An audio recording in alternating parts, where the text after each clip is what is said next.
आप कैलाश मानसरोवर यात्रा से आए हैं। सबसे पहले तो लोग जानना चाहेंगे कि वो एक्सपीरियंस कैसा था, क्योंकि कैलाश दुनिया का सिर्फ एकमात्र ऐसा पहाड़ कह लूँ मैं उनसे, जहाँ कोई चढ़ ही नहीं पाया। मतलब ट्राई भी अगर कोई करेगा तो ये पॉसिबल ही नहीं है। बहुत मिस्टिकल पहाड़ है ये। क्या है रहस्य कैलाश का? खुश रहिए। आपके सभी दर्शकों को, आप सबको और आपके इस पूरे आयोजन को हमारी तरफ से बहुत मंगल आशीष और शुभकामनाएं। कैलाश को पर्वत नहीं है एक्चुअली। कैलाश कैलाश एक ऊर्जा का ऐसा पिंड है। ये किसी कीली है जिस कीली पर ये पूरी पृथ्वी का अस्तित्व विद्यमान है और संचालित है। तो पर्वत तो हजारों लाखों हैं हमारी पूरी धरती पर, लेकिन कैलाश जो हैं वो एक दिव्य स्थान है भगवान शिव का। मैं 10 वर्ष पहले कैलाश मानसरोवर की यात्रा पर गया था। पूरा हमारे साथ एक पूरा जत्था था। तो वो ट्रेडिशनल यात्रा की थी। अभी तो सरकार ने बड़ा अच्छा, सुनने में आ रहा है कि बहुत अच्छा हो गया है, लिपु लेख तक सब तक रास्ते बन गए हैं। हमने वो रास्ता तय किया जो भगवान बुद्ध जिससे गए, जिससे आदि शंकर गए, जिससे गुरु नानक जी गए। वो पगडंडियाँ, उन्हीं पगडंडियों पर हम चलने का हमें मौका मिला। तो हमें एक अच्छा सौभाग्य प्राप्त हुआ। तो वहाँ कैलाश में यात्रा शुरू करती है जब गुंजी गाला सिरखा से आगे बढ़ते हैं और ओम पर्वत पार करते हैं, और वहाँ लिपुलेख दर्रा आता है जो चाइना का हमारा बॉर्डर है। अब चाइना के आधिपत्य में तिब्बत का था। हमने मूर्खतापूर्ण ढंग से 1962 में वो हो गया, वो आप सब जानते हैं। लेकिन अभी वो चाइना अधिशासित तिब्बत क्षेत्र में है, तो वहाँ से फिर तकलाकोट। तो वो जो लिपुलेख से जब आप आगे बढ़ते हैं, वहीं से आपको एक दिव्य अनुभूतियाँ होनी प्रारंभ हो जाती हैं। और आपको लगता है कि अब तक का जीवन, हालांकि गुंजी में ही प्रतीत हो जाता है, और इसके बाद का जीवन कुछ डिफरेंट ढंग से काम कर रहा है। 3 फीट की, 2.5 फीट की पगडंडी है, उसके बराबर में हजारों फीट गहरी खाई है जो बहुत बड़ी विकराल खाई है। उसमें विकराल नदी बह रही है, जिस नदी का नाम काली नदी है, जो उद्गम उसका वहीं से मतलब मानसरोवर वाली यात्रा से शुरू होती। वहाँ अगर कोई, एक उदाहरण के तौर पर बताऊं उस खाई की विकरालता, कि एक हाथी को आप टेंट में बांधें, उसमें डाल दें, तो जैसे जीरे का पता नहीं चलता किसी बड़े भगोने में, ऐसे हाथी का पता नहीं चलेगा। इतनी विकरालतम वो खाई है। और उस 2 फुट की, 2.5 फीट की पगडंडी पर आप चल रहे हैं, ऊपर से बारिश हो रही है, पत्थर गिर रहे हैं। इधर से आप अगर पॉनी पोटर यूज़ कर रहे हैं तो उस पर आप बैठे हैं, आपको कुछ पता नहीं, 3-4 लेयर का आपने कपड़े पहने हुए हैं क्योंकि वो ठंडा मौसम है, सब है। तो वो पूरा जो मौत का प्रतिदिन साक्षात्कार है, वो आपको सभी तरह के भय से मुक्त करता है, आपको सभी तरह के लोभ से परे कर देता है, आपको लाभ की दृष्टि से वंचित कर देता है, या लाभ की दृष्टि का आर पार दिखने लगता है आपको। तो ये जो नया रूपांतरण है व्यक्तित्व का, जिसमें सोच बदलती है, दृष्टि बदलती है, और जब दृष्टि बदलती है तो पूरी सृष्टि बदलती है। तो आप नहीं रह जाते, यानी आपको शरीर का मोह समाप्त होता है, आपको समाज का मोह समाप्त होता है, आपको रिश्ते नाते याद नहीं आते, आपको कोई सुख सुविधा का ध्यान नहीं रहता। क्योंकि 3 दिन जब आप तकलाकोट से आगे चलेंगे और जो राक्षस ताल है उसके पास पहुंचेंगे, और उससे पहले एक वहाँ मृत्यु का द्वार है, जब उसको पार करके आप आगे जाते हैं, तो वहाँ के बाद आप 3 दिन परमात्मा और आप ही हैं बस। वहाँ कोई मेडिकल फैसिलिटीज़ नहीं है, वहाँ किसी प्रकार की कोई भी सुविधा नहीं है, कोई कम्युनिकेशन तो है ही नहीं। वो तो पहले दिन से आपका, जब आप शुरू होते हैं भारत का जो जहाँ से आपकी यात्रा प्रारंभ होती है, उत्तराखंड, वहीं से लगभग वो धारचूला से ही समाप्त हो जाता है आपका कम्युनिकेशन। कोई कम्युनिकेशन नहीं है। उन 3 दिनों में अगर कोई भी साथी आपके साथ जाने वाला कहीं पर उसको फ्रैक्चर हो जाता है, उसको दृष्टिबाधिता हो जाती है, क्योंकि वहाँ जो यूवी किरणें हैं जो बर्फ से टकराती हैं, जब वो हमारी आंखों से लगती हैं तो बहुत बार हमारी आइज़ उसमें डैमेज हो जाती हैं। तो इसलिए वहाँ यूवी ग्लास, अलग तरह के चश्मे पहन के चला जाता है।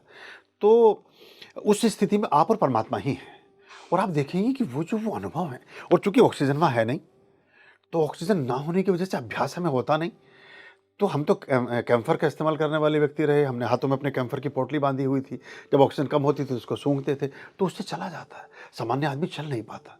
तो पहले इसको एक पुनर्जीवन माना जाता था, और ये अभी भी पुनर्जीवन ही है अगर इसको ट्रेडिशनल वे में आप यात्रा को करते हैं तो। यानी कि आप टेस्टेड ओके होकर के, आईएसआई का ठप्पा एक तरह से आपके ऊपर लग गया परमात्मा का, कि आप ठीक हैं, अब आप वापस जा सकते हैं। फिर परमात्मा के काम के लिए अब आप दुनिया में, आपको भेजा जा रहा है। तो वहाँ भय खत्म होता है। आप किसी भी तरह के जल के प्रपात का जो विजुअलाइज कर सकते हैं, उसकी कल्पना कर सकते हैं, वैसा वहाँ आप देखते हो।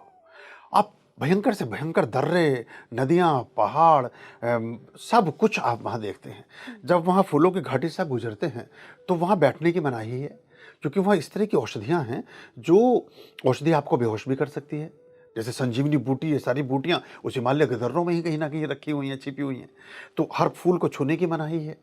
वहाँ एक घास ऐसी आप छू लेंगे तो आपको बिच्छू बूटी कि आपको बिल्कुल ऐसा लगेगा बिच्छू ने काट लिया। एक सर्प बूटी आपको होश ही नहीं आएगा 12 घंटे तक, अगर काट छू लिया आपने, पौधा है वो, शक्ल भी सांप जैसी है। जब हमने वहाँ हम गए तो हमें लोगों ने बताया, जो हमारे साथ हम भारत सरकार के पैनल में गए थे, तो एक बड़े आईएएस अधिकारी हमारे साथ भी थे जो एलओ के रूप में थे, लाइजनिंग ऑफिसर।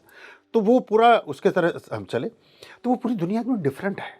और वहाँ की जो अनुभूतियाँ, और रोज़ हम 8-10 किलोमीटर से 30 किलोमीटर तक पैदल चलते थे, और पैदल भी ऐसा समझिए कि जैसे कोई ट्रक भर के पत्थरों का कहीं डाल दिया जाए और उन पत्थरों पर चढ़कर आपने चलना है, और हर पत्थर आपके पैर के नीचे से निकल भी रहा है। तो गुंजी तक जाते जाते ऐसा लगता है कि हम मर गए। और जैसी ये अनुभूति होती है चिन्मय से मृण्मय की, वहीं से आपका एक नया जन्म होता है। और आप जब उस अपने ममत्व से, स्वत्व से परे चले जाते हैं, तो वो जो आत्मदर्शन है, वो जो रिइंकार्नेशन है, वो जो ट्रांसफॉर्मेशन है, वो आपको एक नया मनुष्य के रूप में स्टैब्लिश करता है। मैंने अंतिम बात की गुंजी से, और डेथ सर्टिफिकेट पे पहले साइन करना ही होता हाँ है, जी, जो हाँ जी। भारत सरकार का एक तरीका है। तो वहाँ से मैंने बात की, शायद बात नहीं हो पाएगी, क्योंकि जब यात्रा में मुझे लगा कि पता नहीं वापस पहुँचेंगे कि नहीं। तो ऐसा वहाँ, तो वो जो दर्शन है जीवन और मृत्यु का, वो आपको एकदम बदल कर रख देता है। तो मैं तो हर व्यक्ति से कहूँगा कि उनको जाना चाहिए, और युवाओं को तो जल्दी जाना चाहिए। आपको दिल्ली से देहरादून जाना है, आप दिल्ली से देहरादून चलें तो अपनी तैयारी से चलेंगे तो आपको यात्रा में कोई कष्ट नहीं होगा। और जितनी जल्दी दिल्ली से देहरादून देख लेंगे, जीवन भर दिल्ली देहरादून की यात्रा का आनंद लेते रहेंगे, उसके अनुभवों का, उसकी चीज़ों का, उसके डूज़ का, डोंट्स का, अच्छाई का, बुराई का, जो भी कुछ है। तो अगर हम यूथ में, युवा अवस्था में परमार्थ का काम करते हैं, ईश्वर से संबंधित संधानों को साधते हैं, तो जीवन पर्यंत उसका लाभ ले पाते हैं। जब भी जो विवाह होगा, कल को बच्चे होंगे, कल को बिजनेस करेंगे हम, कल को हम नौकरी करेंगे, कल को हम कोई दुकान खोलें, हर जगह वो दर्प जो है शुचिता का, श्रेष्ठता का, एक भव्यता का, दिव्यता का, एक निष्प्रहता का, कि किसी आप हैं तो बीच बाजार में, लेकिन आप सबसे मुक्त हैं, तो उसमें गरिमा आएगी। अब मुरझाए हुए फूल परमात्मा पर नहीं चढ़ते। अब अपने जीवन भर तो जो कुछ करना था किया। अब 65 साल की, 70 साल की उम्र में जाके आदमी सोचे कि अब मैं कुछ कर लूँ, अब तो वही करेगा भी क्या इसका उपयोग तो कुछ कर ना पाएगा। तो ये युवाओं के लिए बना है, हर युवा को कैलाश जाना चाहिए। तो वहाँ की जो बात है, हम रुके, जिस कक्ष में हमें रोका गया, उस कक्ष के सामने, ये आपके विषय के लिए एक नई बात होगी, उसके सामने शीशे के गिलास लगे थे, शीशे के खिड़कियाँ लगी थी। उन खिड़कियों के सामने झील थी और सामने कैलाश पर्वत था। वहाँ से वहाँ रुके 2 रात। हमने ऐसा पुस्तकों में पढ़ा था कि वहाँ देवी देवता स्नान करने आते हैं। सब आपने भी पढ़ा होगा, हमने मैं भी। ये पूछने ही वाली थी हाँ। गुरुजी आपसे। तो हमने वहाँ अपना रुद्रपीठ स्थापित की। हम चूँकि घी में जम जाता है, तो घी, हम अपना सामग्री, हवन कुंड, सब चीज़ें साथ लेकर गए थे। हमने वहाँ बाकायदा यज्ञ किया, सब कुछ किया। तो बादाम के तेल का दिया हमने जगाया, चूँकि शुद्धतम है वो, उसमें किसी प्रकार का अंश नहीं है। गौघृत में भी थोड़ा सा अंश है, पशु गाय के शरीर से आता है, लेकिन अमृत तुल्य है वो, लेकिन वो और वनस्पतिक है। तो हमने वहाँ उसको जगाया और वहाँ रुद्रपीठ की स्थापना करी। तो लगभग हमारे साथ हम 4 लोग उसमें थे। तो लगभग 12 साढ़े 12 बजे ऐसा लगा कि जैसे कोई आकाश से कोई एक लाइट टूट करके और झील में आकर गिरी। एक कोई रोशनी नीचे की तरफ आई। मैंने सोचा कि दृष्टि भ्रम है, या हम इतने दिन से चले आ रहे हैं, शायद जगे हैं, थके हैं, पढ़ रहे हैं, पाठ कर रहे हैं, इसलिए। फिर उसके बाद देखा 4-5 उसमें आई। मुझे लगा कहीं कोई गाड़ी, दिमाग में जैसे हम सोचते हैं, जो हमारे परसेप्शन होता है समाज में, पढ़ते लिखते हैं, बढ़ते हैं। क्योंकि मैं यहाँ प्रोफेसर रहा, मैंने 20 वर्ष पढ़ाया भी है यूनिवर्सिटी में, तो वो एक दिमाग में रहा कि शायद ऐसा कुछ होगा। लेकिन वहाँ फिर दिमाग, अब खुद को ही हम करेक्ट कर रहे हैं। फिर लगा कि इस हिमालय की इस पर्वत श्रृंखला में, इस सुदूरवर्ती हिमालय की इस कोख में, यहाँ कहाँ गाड़ी, हम तो खुद पैदल चल के आए हैं कई सौ किलोमीटर से, ये भी कुछ नहीं है, किसी हेडलाइट का रिफ्लेक्शन नहीं हो सकता। तो तब तक वो आदान प्रदान, लगभग मेरे पास उसके फोटोग्राफ्स और वीडियोस हैं। हालांकि मैं अपने 2 कैमरे इस काम में पहले ख़राब कर चुका था। मैंने परमात्मा से क्षमा मांगी। मैं कैनन का 7D Mark II लेकर के गया था, उसी से पहले ख़रीदा था। मैंने कहा बड़ी मुश्किल से कई लाख की यूनिट बनाई है, तो ये ख़राब ना हो, मैं इसकी कुछ फ़ोटो लेना चाहता हूँ, लेकिन इसको सोशल मीडिया पर शेयर नहीं करूँगा। ऐसा मैंने एक संकल्प मन में रखा, क्योंकि उससे पहले 3-4 कैमरे में ख़राब कर चुका था। जब भी मैंने ऐसे दृश्यों को करने की कोशिश की, ये आज तक बड़ा रहस्य है। वो व्यू फाइंडर से मैंने देखा, और जैसे ही बटन को पुश किया, वो ऊपर उठा ही नहीं, बटन ऊपर ही नहीं उठा, रील आगे चली ही नहीं। मतलब कैमरा आगे चला ही नहीं और कोई ठीक ही नहीं कर पाया उसको आज तक। तो ऐसा 2 बार ऐसा हुआ था उससे पहले। तो मैंने वो वहाँ फिर उसकी फ़ोटोग्राफ़ी की। फिर मेरे साथ जो संगी साथी उस वक़्त मैंने उनको जगाया। हुँ। उनमें 2 एक एक अतुल जी थे, वो गुजरात के थे, उनकी पत्नी गायत्री थी हुँ। और यामिनी जी थी, ये भी उसकी साक्षी हैं, ये हमारे साथ यात्रा में थी। तो वो मैंने देखा कि मुझे कोई दृष्टिभ्रम हो रहा है, ये आप देखिए ये क्या चीज़ जलप्रपात में क्या क्रीड़ा हो रही है, प्रकाश की क्रीड़ा। जैसे बहुत सारे दिए झील में जाना और उन दियों का फिर उससे एक आतिशबाजी की तरह उठकर ऊपर आकाश में विलीन हो जाना। तो ये तो रोने लगे। ये वो जो थे हमारा वो तो एकदम वो अभी भी हैं, वो हमारे ग्रुप में भी हैं, वो इस अंक को देखेंगे तो बहुत खुश होंगे। तो हमारे इस कक्ष के बाहर भी कुछ लोग बैठे थे, जो कि 49 लोगों का जत्था था। तो मुझे लगा कि ये कितना सुंदर और अच्छा देख रहे होंगे सारे दर्शकों, जब हम अंदर से इतना देख रहे हैं। वो रात गुजरी, हमें 3-4 बजे बज गए। इन्होंने अपने-अपने पाठ किए। मैंने जो भी आराध्य हैं, जो भी मानते हो उनका स्मरण करो, जो पाठ कर सकते हो कर लो। ये कोई दिव्य चीज़ है, ये कुछ भव्य बात है, ये कोई नया अनुभव है। और हमने अब ये कोई इल्यूज़न भी नहीं है, कोई कन्फ्यूज़न भी नहीं है, 4 घंटे से ही चल रहा है। ये माला जो चल रही है जल में और वो नीचे जाती है और ऊपर आ जाती है। तो मैंने अगले दिन सुबह जो हमारे और साथी थे उनसे पूछा कि कितना अच्छा दृश्य था रात का? तो बोले कौन सा दृश्य? तो मैंने कहा कि आपने वो बोले हाँ, हाँ, आपको तो ज़रूर कुछ दिखा होगा। जैसे उन्हें कुछ अचंभा हुआ, मुझे भी अचंभा हुआ। फिर मैंने साथियों को रोका कि अब इनसे अनुभव मत करना, मुझे ऐसा लगता है इनको शायद वो दर्शन नहीं हुआ।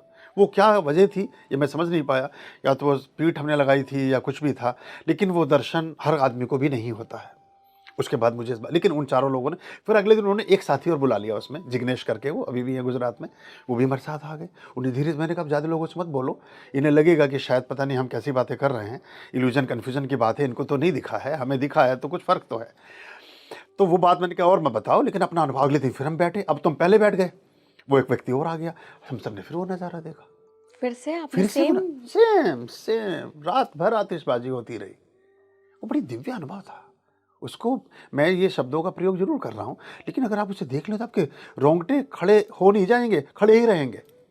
मतलब आप एकदम अजीब विस्मय में, अजीब स्तंभन में, अजीब तरह की स्थिति उसको देख कर के होती है।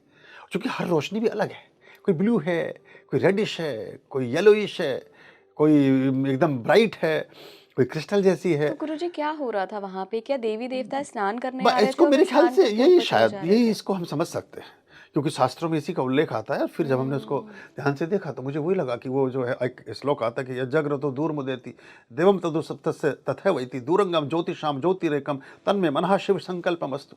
तो ये वो सारी ज्योतियाँ वो फिर से शिव संकल्पमस्तु हो रही हैं, शिव के साथ एकाकार हो रही हैं और वो पवित्रता और दिव्यता की ओर जा रही हैं। तो बड़ा अद्भुत अनुभव था। उसके फोटोग्राफ्स मेरे पास रखे हैं निजी उसमें। कभी कोई ऐसी बात होगी तो हम देखेंगे अगर वो कोई, लेकिन वो एक अद्भुत अनुभव था। और इतना ही नहीं, जब हम उस स्नान के लिए गए तो वहां जब नीचे झांक कर देखा तो ऐसा लगा जैसे नीचे एक शहर बसा हुआ है। अब आप और चौंक जाएंगे, ये मैं भी चौंका। क्या आप मानसरोवर की बात कर मैं रहे हैं? मानसरोवर की बात कर रहा हूँ। मानसरोवर झील में वहाँ ठंडा चिल्ड वाटर पानी, तब तो हम नहा लिया करते थे। अब तो पता चला मुझे कि अब तो उन्होंने मना कर दिया कि एक बाल्टी पानी ले जा करके अपने कमरे में नहा लीजिए। अभी 2-3 साल पहले ऐसा कुछ चाइना ने प्रतिबंध लगाया था, क्या किया था, लेकिन तब तक ऐसा नहीं था। हमने झील में स्नान किया तो हम जब नीचे डुबकी मारी, डुबकी मार के जो नीचे देखा तो उसके नीचे एक शहर है। दिन का समय है ये 10-11 बजे 9 बजे हम स्नान कर रहे हैं, 8 बजे स्नान कर रहे हैं। और नीचे थोड़ा जब नीचे, एक तो वो झील ऐसी है कि उसमें जितना नीचे जाएं उतना चाहें उतना नीचे जा सकते हैं आप। मतलब अजीब, हाँ, अब आप जैसे सीढ़ियाँ नहीं होती हैं तो जो, डूबते नहीं है गुरुजी? हाँ, ये भी मैं बता रहा हूँ आपको बात की, अगर आप प्राणायाम का अभ्यास के साथ आप करें, वरना झील आपको बाहर की तरफ फेंकती है। तो जैसे मैंने प्राणायाम का अभ्यास किया, कुछ गिनती की संख्या थी 48 या 62 लेकर के मैं नीचे उतरा। तो मैं वो उस पल के लिए नीचे जा रहा था, तो जब मैंने देखा तो ऐसा लगा जैसे कोई सीढ़ी है, स्वर्ग की सीढ़ी है कि किसकी सीढ़ी है। उस सीढ़ी से जब हम नीचे और जा रहे हैं तो पूरा एक शहर बसा हुआ है। और मैं कह रहा हूँ ये दिन है और दिन में ये लाइट्स और ये सब इतना जैसे वहाँ देवी देवता रहते हैं। आपने और नीचे जाने की कोशिश नहीं की? मैं फिर मेरे सांस ने मुझे अलाउ नहीं किया तो मैं फिर वापस आ गया बाहर। तो लेकिन मैंने वो दृश्य देखा और वो मुझे बड़ा एक अचंभित किया उसने। और वो मुझे लगा कि ये चीज़ देखने जैसी है। और फिर ये भी पता चला कि जो ये हरिद्वार में और गौमुख में गंगा आती है, जी। उसका जो मूल उद्गम है, जी। वो जो स्फटिक की एक अजरस श्रावणी प्याली है, वो मानसरोवर से उसका कुछ कनेक्शन है। वो झील भर नहीं है, हम्म। वो कहीं एक ऐसा स्रोत भी है जो गंगा को पास ऑन दे रहा है। क्या तो कहीं अंडरग्राउंड हाँ, की बात तो कर रहे ऐसा हैं? तो नहीं है कि जो कैलाश में भगवान शिव के शिखाओं से जो जटा से जो जल स्रोत बहा, वो मानसरोवर को टच करता हुआ ही नीचे तक आगे चला गया हो। क्योंकि वहाँ किसी ने बताया कि कोई आचार्य थे, 20-30 साल पहले गए, उनकी एक अंगूठी खो गई। उस अंगूठी पर उनके गुरु का नाम लिखा था, सोने की अंगूठी पर नाम लिखा था। अब अंगूठी खो के बड़े संतापी मन से वो आए। वो चूंकि उनके शिष्य वगैरह भी काफ़ी थे, 3-4 साल बाद वही अंगूठी एक व्यक्ति दुकान पर किसी को बेचने गया। वो उनका शिष्य था, उन गुरु का, जिनकी अंगूठी खोई थी। उन्होंने कहा ये अंगूठी तो मेरे गुरु की, उस पर उनका नाम लिखा है, तुम्हें कहाँ से मिली? उसने कहा मैं तो मछुआरा हूँ, और मुझे हरिद्वार से आगे की तरफ जो गंगा का एक स्रोता है, वहाँ मैंने मछली पालन किया हुआ ऋषिकेश के बीच में, मेरी तो मछली के पेट से निकली है। तो इससे ये पता चलता है कि यानी Connection कि है। ये स्रोत, हाँ, ये एक एविडेंस है, मतलब ये उन्होंने अपने अनुभव में लिखा। तो वो कहीं मछली ने वो सटक लिया, खा ली, और वो फिर यहाँ आकर के निकली, तो वो अंगूठी वो बेचा उसने, वो रख ली, फिर उनको गुरु तक पहुंची। तो उन्होंने फिर उस दिन ये बात अपने उसमें कही कि इसका मतलब मानसरोवर का संबंध ये गंगा से इस तरह से भी कहीं है। ये स्रोत सारे ग्लेशियर जो हैं, अमृत ग्लेशियर, ये कहीं संबद्ध हैं हिमालयन कंदराओं में, हिमालयन वैलीज में।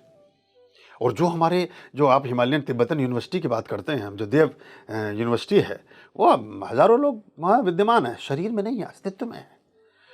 वो कोई देखने में नहीं मिलेगा, कोई कष्ट नहीं मिलेगा, लेकिन आपको मिलेंगे। और वो कोई वायु पर जिंदा है, कोई प्रकाश पर जिंदा है, कोई रज पर जिंदा है, कोई वीर्य पर जिंदा है, कोई कण पर जिंदा है, कोई अपने संधान पर जिंदा है, कोई अस्थि से ही वापस, अगर जीवन को निर्माण में अस्थियां निर्मित हो सकती हैं, तो अस्थियों के निर्माण से जीवन का निर्माण भी हो सकता है, जो दधीचि जिसके प्रमाण रहे।